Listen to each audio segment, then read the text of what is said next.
माझ्या तमाम शेतकरी बांधवांनो, भगिनींनो आणि मातांनो, एक साधारणतः 15 दिवसांपूर्वी मी मराठवाड्यात आलो होतो. एक 5-1 जिल्ह्यांमध्ये शेतकऱ्यांना भेटलो होतो आणि तेव्हाच मी जाहीर केलं होतं की जोपर्यंत हे सरकार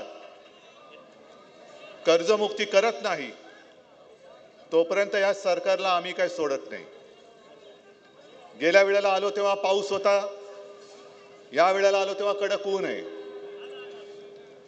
आम्ही तर बाबा शहरी बाबू, लोक विचारतात की हे काय जाणार तिकडे, पण 2 गोष्टी आपण करून दाखवल्या. एक तर म्हणजे आपल्या परंपरेप्रमाणे जो दसरा मेळावा शिवाजी पार्कवर होतो, तो दसरा मेळावा तुमच्या सगळ्यांच्या आशीर्वादाने पाऊस पडत असताना चिखलात तलावात म्हणजे तळत झालं होतं, त्या भर पावसात घेतला आणि आज तर कडक ऊन आहे. मेळाव्याच्या वेळेला सुद्धा विचारलं होतं लोकांनी की लोक चिखलात कशी बसणार. म्हटलं अरे आपला शेतकरी चिखलात ऊन वारा पाऊस काही असो आपलं सर्वस्व पणाला लावून आपल्यासाठी अन्नधान्य पिकवतो, त्याचं आयुष्य तर चिखलामध्ये असतं. आता तर चिखलच झालेलं आहे. आपण सारी सभा नाही घेऊ शकत तिकडे.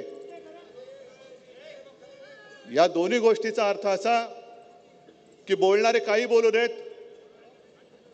इतर वेळेला तर शिवसेना तुमच्या सोबत आहेच, पण ज्या ज्या वेळेला तुमच्यावरती संकट येईल त्या वेळेला प्रत्येक संकटाच्या वेळी शिवसेना तुमच्या खांद्याला खांदा लावून तुमच्यासाठी तुमच्यावरती आलेल्या संकटाशी लढल्याशिवाय राहणार नाही.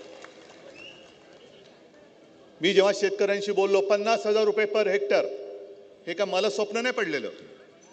मी शेतकऱ्यांशी बोललो, अनेक शेतकरी असतील तेव्हा मला भेटलेले, आणि त्यांना विचारून मी आकडा काढला की दादा आपल्याला किती अपेक्षा आहे, किती झालं तर तुमचं जरासं गाडं रुळावरती येईल. ते म्हणाले साहेब 50,000 रुपये पर हेक्टर हे किमान मिळालेच पाहिजे आणि कर्जमुक्ती झाली पाहिजे. आता आपले जे विरोधी पक्ष आहेत, म्हणजे आपले विरोधी पक्ष, मी संभाजीनगरमध्ये आल्यानंतर मोठमोठी होर्डिंग्स पाहिली. मुख्यमंत्र्यांचं अभिनंदन 31,000 कोटी रुपये जाहीर केल्याबद्दल. आणि तुम्ही जाताना मुद्दामून बघा, होर्डिंगवरती शेतकरी नाहीये, यांचेच सगळे हे सतरंजा घालणारी जी लोक आहेत, मंत्री संत्री वाजंत्री वाजवणारी ही लोक आहेत तिकडे. तुम्हाला काय पडले शेतकऱ्याला किती काय मिळते त्याचं? तुम्हीच जाहीर करायचं आणि तुम्हीच तुमचं अभिनंदन करायचं, स्वतःचीच पाठ स्वतः खाजून घ्यायची आणि थोपटून घ्यायची. जर अभिनंदन करायचं होतं तर आज शेतकरी इकडे का आला? जे पॅकेज सरकारने जाहीर केलं तुम्हाला मान्य आहे काय? मग 50,000 रुपये हेक्टरी हवेत की नको आहेत? फक्त लक्षात घ्या की 50,000 रुपये हेक्टरी आपण कोणाकडे मागतो? कोणाकडे?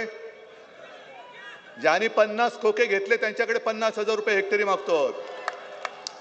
त्याच्यामुळे असे तसे वटणीवरती येणार नाहीये ते. हे आता तुम्ही जो मला शेतकऱ्याचा आसूड चाबूक दिलेला आहे, हा चाबूक हातामध्ये घ्यावा लागेल तुम्हाला आणि यांना बरोबर वटणीवरती आणावं लागेल. मी एकूण जे काही पॅकेज पाहिलं, अनेकांना असं वाटतं, सगळ्यांना असं वाटलं अरे 31,000 कोटी इतिहासातली सगळ्यात मोठं पॅकेज.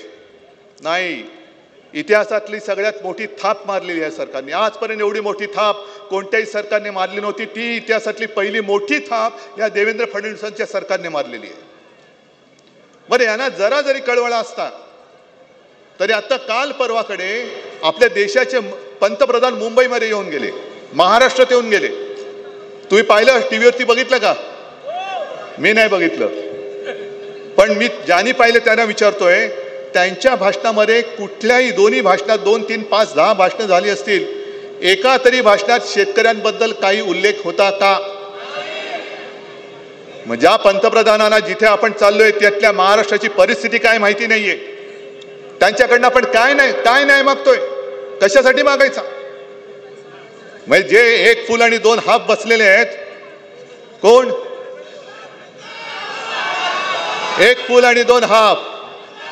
म्हणजे मला वाटतं कैलास ओम आणि सगळ्या आमदारास वगैरे सगळ्या तमाम शिवसैनिकांचं खास कौतुक करायचंय. कारण जेव्हा पूर आला होता त्या पुरामध्ये स्वतःच्या जीवाची पर्वा न करता शेतकऱ्याला वाचवणारे माझे म्हणजे बाळासाहेबांचे शिवसैनिक आहेत सगळे. त्यांचा मला अभिमान आहे. आणि कैलास, तुम्ही जे बोललात, राजा उदार झाला आणि हाती काय दिला? अरे आता येता एका शेतकऱ्यांनी सांगितलं की साहेब हातात टरबूज दिलं. राजा उदार झाला आणि हातात काय दिलं? या टरबूज. ही शेतकऱ्यांची थट्टा चाललेली आहे.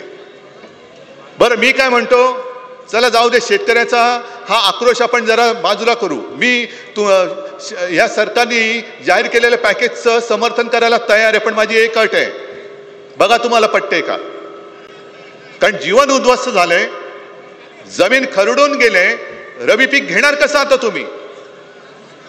50,000 रुपये आम्ही का मागतो आहोत त्याचं कारण तुम्ही जाऊन बघा जमिनीची काय हालत झालेली आहे. पण एका अटीवरती मी समर्थन करायला तयार आहे, कारण मुख्यमंत्री जे बोललेत की खरडून गेलेल्या जमिनीला पर हेक्टरी आम्ही मनरेगातनं किती देणार? 3 लाख, 3.5 लाख. मग मी मुख्यमंत्र्यांना तुमच्या वतीने आव्हान देतो आहे की दिवाळीपूर्वी त्या 3 लाखातले 1 लाख माझ्या शेतकऱ्याच्या खात्यात टाकाच. आहे, बरोबर आहे माझं म्हणणं? बाकीचं नंतर बघू, बाकीसाठी आपण चाबूक दिलाय तो मी घेऊन फिरेनच.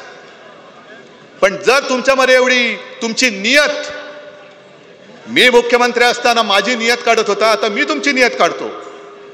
पण मी राजकारण नाही करत. जो एक आपला शेतकरी दादा त्यांनी मदतीसाठी विचारलं तर त्याला हे सांगतात, ए बाबा राजकारण करू नको. मग तुम्हाला राजकारण करण्यासाठी शेतकऱ्याची मतं पाहिजेत. शेतकऱ्यांच्या मतावरती तुम्ही सरकार आणता, शेतकऱ्याच्या मतावरती तुम्ही राजकारण करता, आणि शेतकऱ्याने न्याय हक्क मागितला तर तुम्ही म्हणायचं राजकारण नाही करायचं. हे कुठलं सरकार आहे? एक तर 3.5 लाख रुपये तुम्ही मनरेगातनं कसे देणार? कसे द्यायचे तसे द्या, देऊन दाखवाच, पण 1 लाख रुपये दिवाळीपूर्वी माझ्या शेतकऱ्याच्या अकाउंटमध्ये पहिले टाका. पीक विम्यासाठी म्हणे किती 5,000 कोटी कुठून आणणार? इथे आलेल्या शेतकऱ्यांनी किती विमा घेतलेला आहे? जरा हात वर करा. घेतलाय? कारण आता विश्वासच नाही उरलेला. कारण मी मुख्यमंत्री असताना हा सगळा अभ्यास केला होता. शेतकऱ्यांच्या हितासाठी केंद्र सरकार आणि उरलेला हिस्सा शेतकरी देत असतो. मध्ये आणि एक तुमणं काढलं, 1 रुपयात पीक विमा केली बंद. चालू आहे का बंद आहे? बरं, आता काल मी त्या अजित नवलेंचं त्यांनी अतिशय छान त्याचं विश्लेषण केलेलं आहे. आणि त्यांनी काय सांगितलं की विमा कंपन्या विमा जेव्हा शेतकरी घेतो तेव्हा जो प्रीमियम असतो तो प्रीमियम कसा घेतात?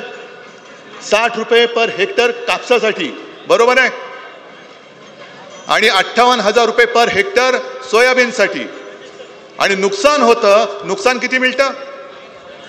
म्हणजे तुम्ही उत्पन्न येण्याच्या आधी ते आहे ते आधारभूत धरून कचकावून हप्ता तर घेता, पण जेव्हा सगळ्या शेतकऱ्याचं पीक उद्ध्वस्त होतं, पीक कापणी, कशी पीक कापणी करणार? आता राहिलंय काय शेतामध्ये? एक तर निकष असे टाकले, जे होते ते काढून टाकले, आणि निकष असे टाकले की शेतकरी मेला तरी त्याला विम्याचे पैसे मिळणार नाहीत, अशा पद्धतीचे निकष आहेत. आणि तुम्ही नाक वर करून सांगता शेतकऱ्याला आम्ही 5,000 कोटी रुपये विमा देऊ. कुठून देणार विमा? कसा देणार विमा? कोंबडी गेली तर एका कोंबडीला 100 रुपये. आता बाजारात जा आणि चिकनचा भाव काय विचारा जरा, किती रुपये किलो आहे? मुंबईमध्ये तर 150-200च्या वरती चालला असेल एका कोंबडीच्या, 1 किलोच्या मटणासाठी, आणि शेतकऱ्याला तुम्ही 100 रुपयाची कोंबडी देता. अंडी कोण उभवणार? सरकार. मेहनत शेतकरी करणार आणि हे सत्तेच्या खुर्चीत बसून अंडी उभवणार सत्तेची. एका गायीसाठी 37,000 रुपये. मला तुम्ही सांगा, 37,000मध्ये दुभती गाय मिळते का? किमान किती खर्च येतो? 1 लाख रुपये. म्हणजे आम्ही हेक्टरी 50,000 मागतोय, इकडे गायच 1 लाखाची मिळते. अनेक शेतकरी तर मला असे भेटले की साहेब आमची गुरंढोरं तर वाहून गेलीच, पण जी काही गुरंढोरं राहिलेत त्यांना आता खायला यायला कडबा नाहीये. कडबा नाहीये म्हणजे गुरांना खायला एक तो कैलास, तुम्ही मला तो व्हिडिओ पाठवला, त्याच्यात तो शेतकरी सांगतोय सगळं उद्ध्वस्त झाले. तो बोलतो खायचं काय? आम्ही माती खायची, कारण सगळंच गेले. कर्जाचं पुनर्गठन करणार. आम्हाला पुनर्गठन नकोय, आजचं मरण उद्यावर नकोय, आम्हाला कर्जमुक्ती पाहिजे. मग आपल्या मुख्यमंत्र्यांनी असं काहीतरी ते बोललेत, म्हणे यांना अधिकार काय? मला अधिकार आहे, कारण मी मुख्यमंत्री असताना मी तुम्हाला कर्जमुक्त करून दाखवलं होतं तर हो बोला, नाही तर नाही बोला. अटीतटीच्या किचकट त्या जंजाळामध्ये तुम्हाला अडकवलं नव्हतं. फक्त तुमचा अंगठा आणि तुमच्या खात्यात पैसे दिले होते की नव्हते? होतं हो, नाही तर नाही सांगा. मग तेव्हा मुख्यमंत्री काय डोळ्याला भात लावून बसले होते? एक गोष्ट नक्की राहिली होती की जे नियमित कर्ज परतफेड करणारा शेतकरी आहे माझा, असे सुद्धा खूप आहेत, त्यांना 50,000 रुपये देण्याचं आपण जाहीर केलं होतं प्रोत्साहनपर राशी. नेमकं मध्ये तंगड्यात तंगड घातलं करोनाने, आणि त्या करोनामुळे आपण ते पैसे देऊ शकलो नव्हतो 1-1.5 वर्ष.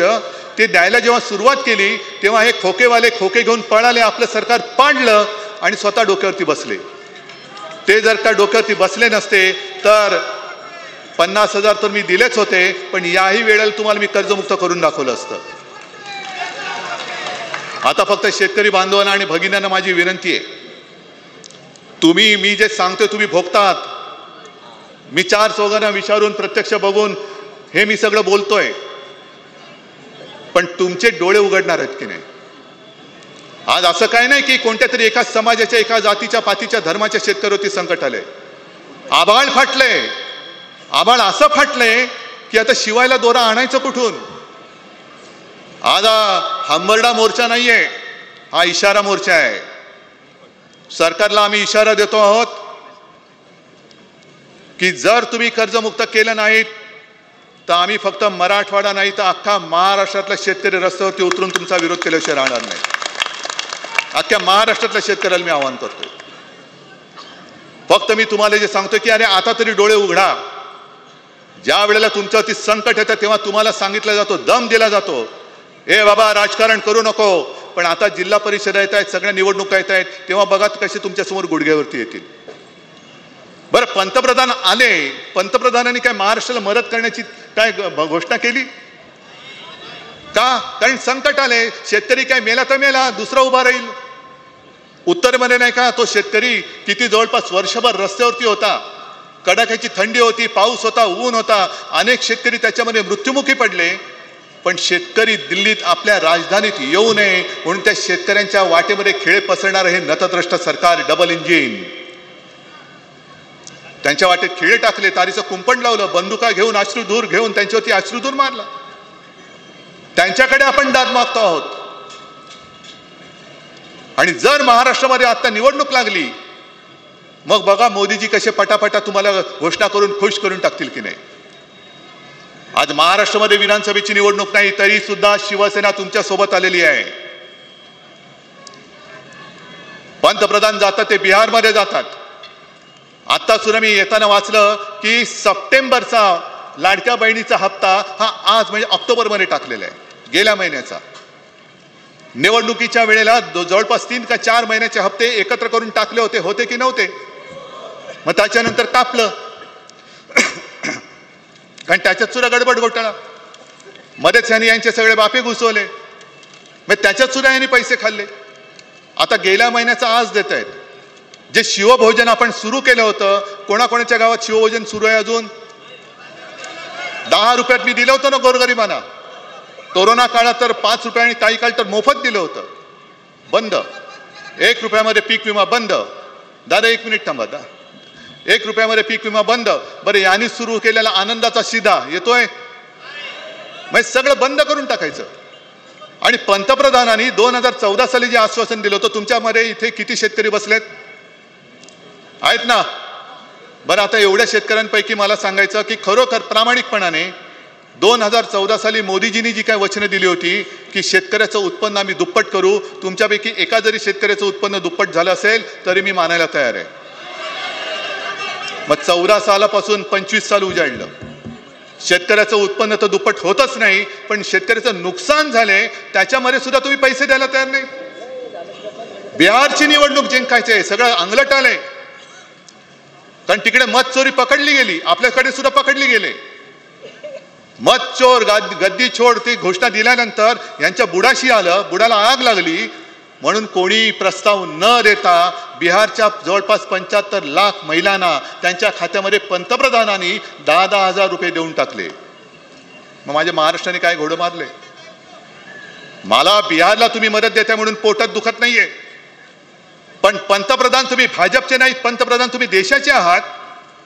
निवडणूक असो वा नसो, तुम्ही केवळ बिहार नाही संपूर्ण देशातल्या महिलांच्या खात्यामध्ये 10,000 रुपये का टाकत नाहीत? काश्मीर पासून कन्याकुमारी पर्यंत, आता काल परवापर्यंत मोहन भागवत म्हणाले अखंड भारत सोडा, त्या POK मध्ये कधी 11 वर्ष झाली घुसतच नाहीयेत अजून. पण बाकीचा जो आपला हिंदुस्थान आहे, त्या हिंदुस्थान मधल्या प्रत्येक महिलेच्या खात्यामध्ये PM केअर फंडातले 10,000 रुपये का टाकत नाही पंतप्रधान? माझा पंतप्रधानांना हा सवाल आहे. नाही, नुसतं ओरडून नाही चालणार. तुमचा आवाज आज ऐकला जात नाहीये. विरोधी पक्ष नेता त्यांनी आज नेमतच नाहीयेत. का नेमत नाहीये? नाही संख्याबळ नाहीये, नाही तसा नियम नाहीये. मग नियम नसेल तर मला अंबादास, तुम्ही विरोधी पक्ष नेते होते, ओमदादा कैलास सगळे तुम्ही, राहुल स्वामीजी तुम्ही सगळे आहात, संजय तुम्ही पण खासदार आहात. मला सांगा, विरोधी पक्ष नेतेपद नेमण्यासाठी जर कायदा कानून नियम लागत असेल तर उपमुख्यमंत्री कसा नेमला जातो? 2-2 उपमुख्यमंत्री नेमता, जे त्याच्या संविधानात नाहीये. नसलेली असंविधानिक पदं तुम्ही तिकडे नेमतायत. पहिलं त्यांना उपमुख्यमंत्री पदाचा दर्जा काढा. जर विरोधी पक्ष नेता आम्हाला देत नसाल तर दोन्ही उपमुख्यमंत्री साधे मंत्री म्हणून फिरले पाहिजे. त्यांना उपमुख्यमंत्र्यांची मस्ती करता येणार नाही. आम्ही त्यांना उपमुख्यमंत्री मानायला तयार नाही, हे आज मी जाहीर करतोय. आमचे उपमुख्यमंत्री कोणी नाव येऊ शकत नाही. काय विरोधी पक्ष नेता? अरे एवढं 5वी तुमच्याकडे बहुमत आहे, केंद्राचं सरकार तुमच्याकडे पूर्ण वरद हस्त, हे एवढं मजबूत सरकार यापूर्वी आपल्या देशात क्वचित आलं असेल. तरी सुद्धा तुम्ही विरोधी पक्ष नेत्याला घाबरता, विरोधी पक्षाला घाबरता. आम्हाला काही फरक पडत नाही की जोपर्यंत आमच्या मागे हा मायबाप जनतेचे आशीर्वाद आहे तोपर्यंत तुम्ही पद द्या नका देऊ, आम्हाला फरक पडत नाही. आम्ही तुमच्या वोखांडी बसायचं ते बसतोच आहोत. पण विरोधी पक्षाला एक जो अधिकार असतो, अधिकाराने तो बोलून घेऊ शकतो, विचारू शकतो, अरे पॅकेज जाहीर केले, काय केलंयस? तो विरोधी पक्ष नेता पद तुम्ही द्यायला तयार नाहीत. का? कारण संविधानात तशी तरतूद नाही. मग उपमुख्यमंत्री पदाची तरतूद तुम्ही मला दाखवा, नाही तर तुमचे 2 हाफ आहेत, त्यांना हाफच राहू द्या. त्यांना आम्ही पूर्ण दर्जा देऊ शकत नाही. उपमुख्यमंत्री आम्ही त्यांना मानू शकत नाही. संविधानात दाखवा. आणि आता यापुढे काय करायचं हा इशारा मोर्चा आहे. मी जेव्हा पूरग्रस्त विभागात पाहणी करायला आलो, तो रस्ते उखडले गेलेत, घरदारं वाहून गेलेत.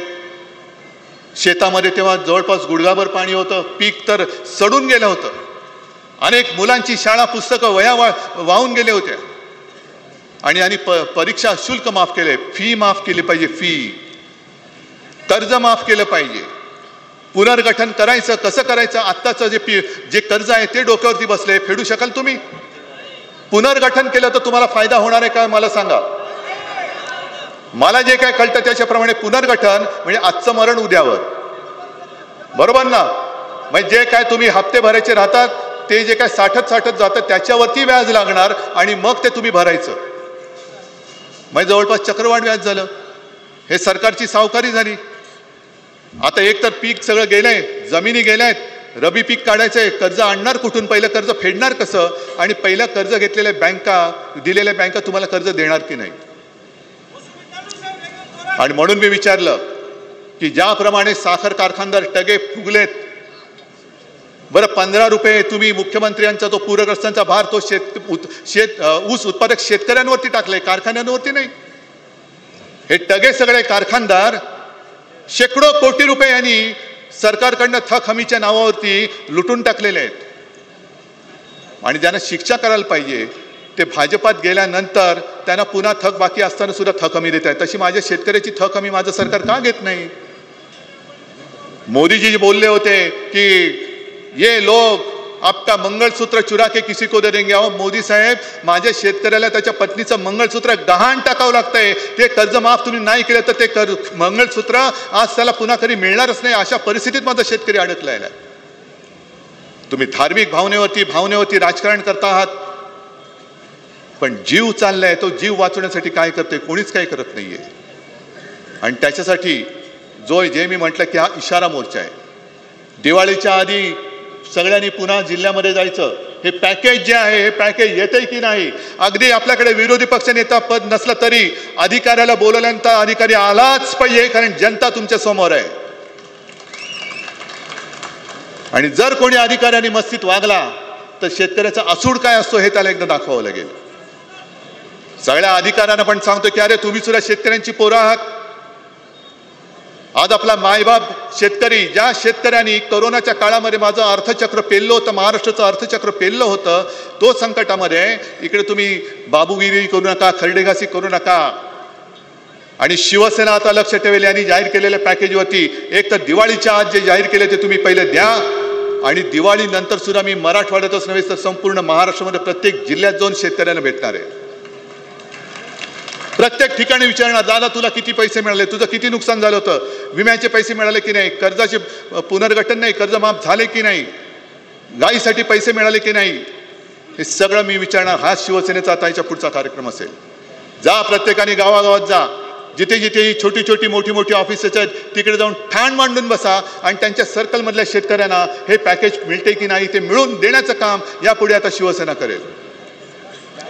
हे शिवसेना सगळं करायला तयार आहे. फक्त मला तुमच्याकडनं तुमच्या आशीर्वादाची गरज आहे. अनेकांनी मला सांगितलं की उद्धवजी तुम्ही मुख्यमंत्री होता तेव्हा कर्ज माफ केलेलं, तुम्ही परत मुख्यमंत्री व्हा. म्हटलं बाबा तुझे आशीर्वाद पुरेसे आहेत. मला मुख्यमंत्री पदाची स्वप्न पडत नाहीत, कारण तशी जर पडत असती तर मी मुख्यमंत्री झाल्यानंतर योग्य वेळेची वाट नसती पाहिली, पंचांग काढून बसलो नसतो, माझ्या पहिल्या अधिवेशनात मी कर्जमुक्ती केली नसती. आणि आत्ता सुद्धा कुठे निवडणूक नसताना मी तुमच्यासाठी म्हणजे सगळी शिवसेना तुमच्यासाठी रस्त्यावर उतरले का. निवडणूक येईल आणि जाईल, पण जीव गेला तर परत येत नाही. मी गेल्या वेळेला फिरलो तेव्हा शेतकऱ्यांना जे आवाहन केलं होतं, विनंती केली होती, तीच हात जोडून सांगतोय. सर्व महाराष्ट्रातल्या शेतकऱ्यांना सांगतोय की दादानो घाबरू नका, संकट मोठं आहे. आसमानी आणि सुलतानी दोन्ही आलेत असे म्हणा. आसमानी संकट आपल्या हातात नाही, पण या सुलतानी संकटाचा सामना करायला शिवसेना तुमच्या खांद्याला खांदा लावून तुम्हाला न्याय मिळवून दिल्याशिवाय राहणार नाही. म्हणून कोणी आत्महत्येचा विचार करू नका, घरदाराकडे लक्ष द्या आणि न्याय मिळाल्याशिवाय आता शांत बसू नका. सगळ्यांना धन्यवाद देतो. जय हिंद, जय महाराष्ट्र. धन्यवाद साहेब. आंबरड्या मोर्चासाठी आम्हाला तुम्ही या ठिकाणी